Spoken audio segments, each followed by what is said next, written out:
Hello everyone, welcome to my channel. हम होंगे कामयाब। तो आज मैं जिस शख्सियत पर बात करूंगी वो हिंदी की प्रसिद्ध कवयित्री श्रीमती सुभद्रा कुमारी चौहान जी हैं। तो जिनकी कल यानी 15 फरवरी को पुण्यतिथि थी। लेकिन कल पेपर तो आता, मैंने पढ़ा भी था, लेकिन उसमें ऐसा कुछ नहीं था। खैर, मुझे आज पता चला तो मैंने कहा कि आज उन्हीं पर ब्लॉग बनाऊंगी।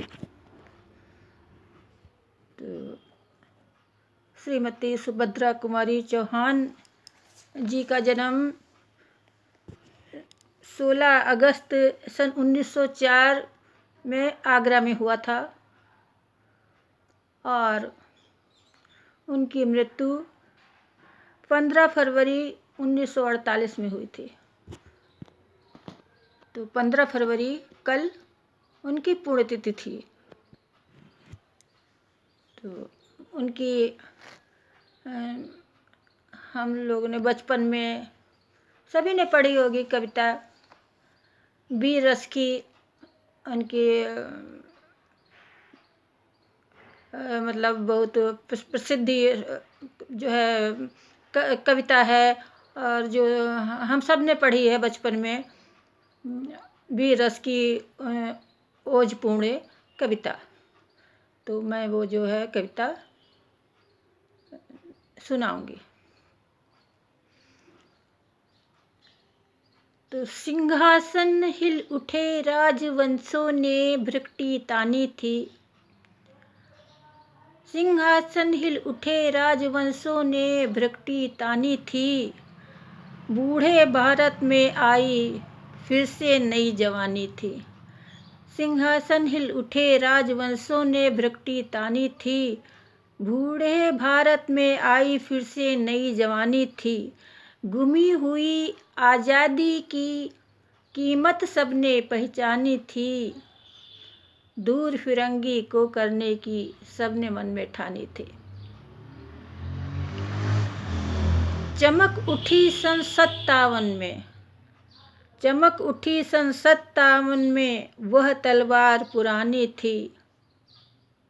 बुंदेले हर बोलों के मुँह हमने सुनी कहानी थी। खूब लड़ी मर्दानी वो तो झांसी वाली रानी थी। कानपुर के नाना की मुँहबोली बहन छबीली थी। कानपुर के नाना की मुँहबोली बहन छबीली थी। लक्ष्मीबाई नाम पिता की वो संतान अकेली थी। नाना के संग पढ़ती थी वो, नाना के संग खेली थी। बरछी ढाल कृपाण कटारी उसकी यही सहेली थी। वीर शिवाजी की गाथाएं उसको याद जुबानी थी।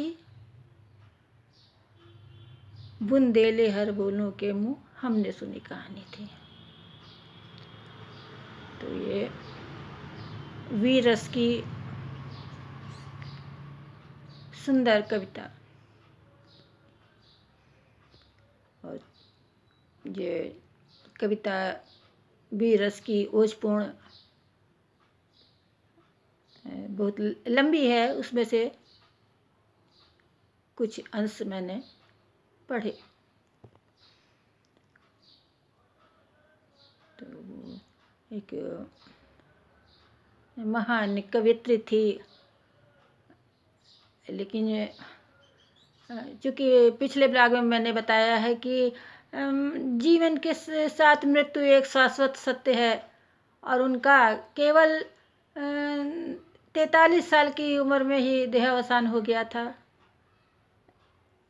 तो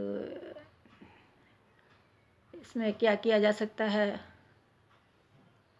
तो चूँकि मैंने ये इसलिए बता दिया, अभी मैं उनकी जीवनी पढ़ रही थी तो उसमें तो मैंने कहा अरे बस इतना ही जीवन। अब इसके आगे मैं कुछ कहना चाहती हूँ लेकिन कहूँगी नहीं, क्योंकि मेरे साथ भी तो, खैर छोड़ती हूँ बात।